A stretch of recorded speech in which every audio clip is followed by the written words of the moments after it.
देवराजसेव्यमान पावनाङ्घ्रिपङ्कजं व्यालयज्ञसूत्रमिन्दुशेखरं कृपाकरं नारदादियोगिवृन्दवन्दितं दिगम्बरं काशिकापुराधिनाथ कालभैरवं भजे।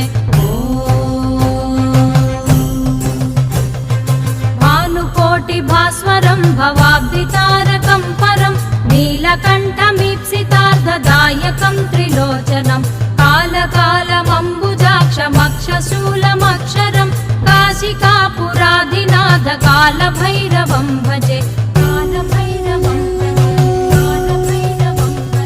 शूलटङ्कपाशदण्डपाणिमादिकारणं श्यामकायमादिदेवमक्षरं निरामयं भीमविक्रमं प्रभुं विचित्रताण्डवप्रियं काशिकापुराधिनाथ कालभैरवं भजे।